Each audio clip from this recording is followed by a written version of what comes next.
Four Midwest Guys presents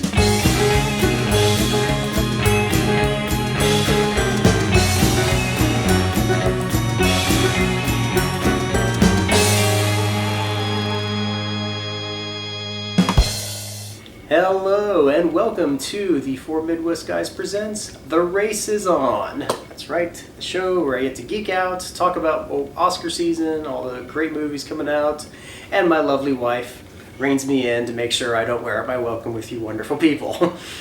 Wasn't I supposed to say that? Oh, well, see, this is what happens when we don't rehearse.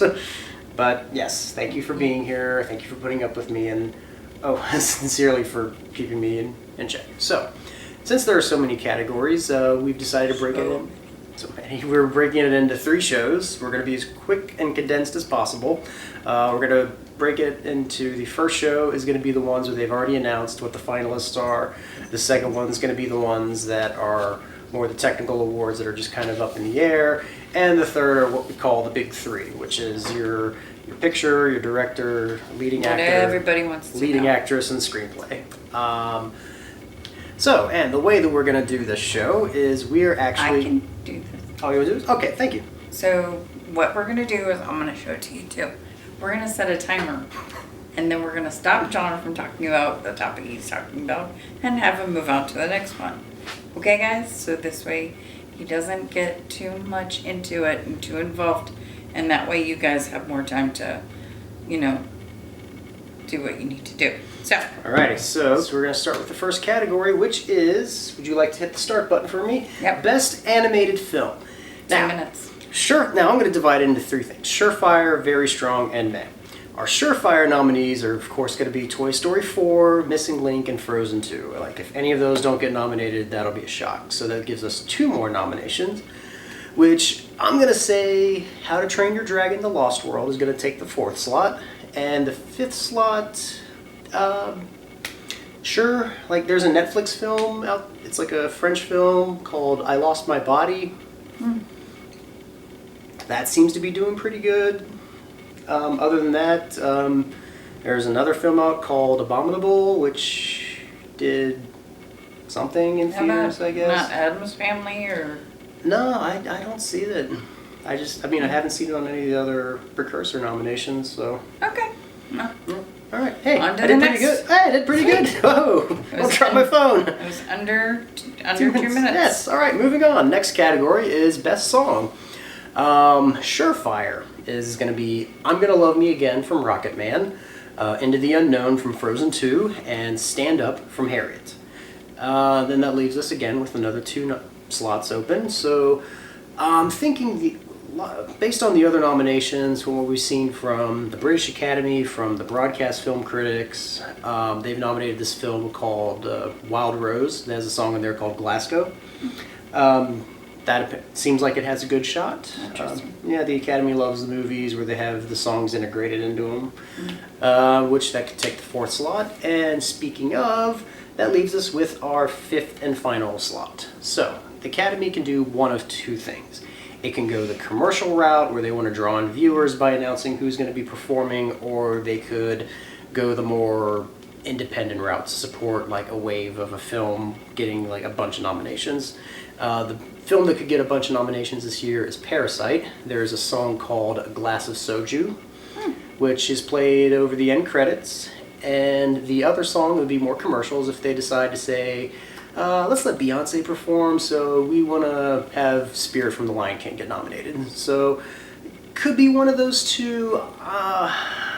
For now, I'm going to say they're going to incur the wrath of the Beehive and go with A Glass of Soju from Parasite. Because it's getting some buzz, and the Academy has shafted some of her songs in the past before, so... I don't know, Jay-Z's got deep pockets. I don't know. He couldn't might buy her way in. She couldn't pay Cadillac Records then, though. If you understand that reference, I'm surprised. All right. How am I doing? 13 seconds left. Okay. All right. Oh, hey, doing the next one. Next music category. Moving on. Best score. Give me the clock. All right. Surefire nominations. There's going to be the Newman Cousins, Thomas Newman's score for 1917, and Randy Newman's score for Marriage Story. Now, because of their last names, do you think that would not knock them out of the race? I think it's gonna make it an interesting race. Like Okay. it'll create like some kind of. This is the first time we've actually had like cousins or relatives competing in this category, so it's Okay. pretty interesting. Okay. Another surefire nomination is going to be Joker. I'm not even going to attempt to pronounce her name. I should have written it down, but she won the Golden Globe and is more than likely going to get a nomination. I see a lot of nominations for Joker. Was that the Hilder? Yes. Hilder? Okay. Yeah. So those are the three that they're pretty much guaranteed to get nominated here. Very strong contenders. I've got 4 different possibilities. So usually John Williams always gets a score nomination, and I think Rise of Skywalker might sneak in here. Like With the music? with the music, because I mean, no matter what you thought of Rise of Skywalker, like whether, I mean, this channel is obviously filled with a very interesting dichotomy of opinion on it, but Rise of Skywalker, no matter what. Got 40 seconds. Oh, there she goes. Rise of Sky. Everybody, no matter what you thought of the movie, they always say the John Williams score was What great. are your 3 other options? Yes, my 3 other options. We have the surefire nominee Alexandre Desplat for Little Women, which I think could sneak in. Us has got a lot of praise. That could be the only chance the movie has for a nomination. Deserves it. Or it could be Michael Giacchino for Jojo Rabbit. I'm going to say the other 2 slots are going to go to Star Wars and Little Women. But don't count out Us and Jojo Rabbit. How'd I do? Under 2 minutes. I got it. Thank you for the timer. Okay, all right. Best makeup and hair. This is Hair. hair. So this is the first time they've actually done finalists. I mean, first time they've done 10 finalists. They've usually done 7. This is the first time they've expanded it to 5 nominations this year. Surefire bet is Bombshell is going to get nominated here. So is Joker, and so is Rocket Man. If those 3 don't get in, something's amiss, and I want to know what's going on, and I want to know what they thought of the other 5. Very strong. There's about 3 different ways it could go here. It could either be the aging makeup they did on Renee Zellweger and everyone else for Judy. Or de-aging. Oh, de-aging, yes. Well, I think that's what cost the Irishman slot here. Dolomite is my name. There's a lot of character makeup, a lot of prosthetics in that. That could sneak in as well. Right. And also we have to think about the hairy 1960s being added in very well from Once Upon a Time in Hollywood.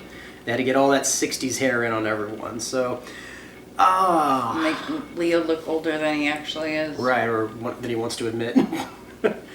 But I don't know. It's kind of tough. I think Judy's going to sneak in here, despite not getting a Guild nomination.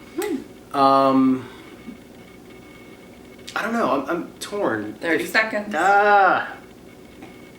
It's between Dolomite is My Name or Once Upon a Time in Hollywood. I think it's going to go to Dolomite is My Name because it's the same writers from Ed Wood. 15. And they did the whole, had to make actors look like the other actors that were from the older film. So that's my shot, but Once Upon a Time could sneak in. 6 seconds left. Good job, man. Oh, I'm not editing this out. Next one. And the last one where we actually see the finalist is Best Visual Effects. And this is going to be easy. 4 surefire nominees this year. It's going to be Avengers Endgame, The Lion King, Star Wars The Rise of Skywalker, and the one the pros are absolutely in love with right now, Alita Battle Angel. 4 surefire nominations. I'm guaranteeing that. Really? No 1917? This is where we get to the 5th slot. Okay. It is now a race, a big race, between 2 films for that 5th slot, where it's either going to be between The Irishman and its use of de-aging for the entire 3.5-hour duration, where we had to see the different, And that was the really ages. difficult to do without,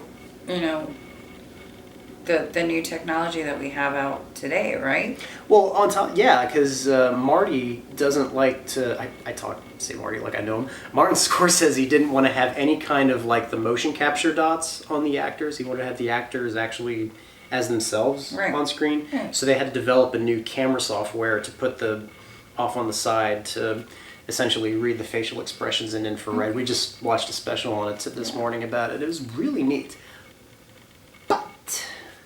herein lies the but.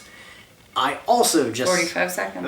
just saw 1917, and yes, it looks like one glorious, amazingly done long take.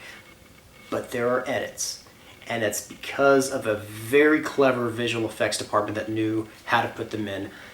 I'm thinking 1917 could get the 5th slot because just knowing how that all 25. blend together, it's going to be that or The Irishman. The other 4, Cats, Gemini Man, Captain Marvel, Terminator, Dark Fate, they don't have a chance. So, Okay. and I got our first And one. there's episode 1. There is episode 1. Those are all the technical categories, the ones where they have announced the finalists. You can see what the Academy chose if you like. Tune in again, please, for episode 2, where we get a little crazy. Now that he's told you his, choices and everything, why don't you tell us ours? What do you think is going to get nominated? Yes. What would you like to see get nominated? Hopefully I'll get this episode out in time that they can actually tell me. That'd be great. That would be.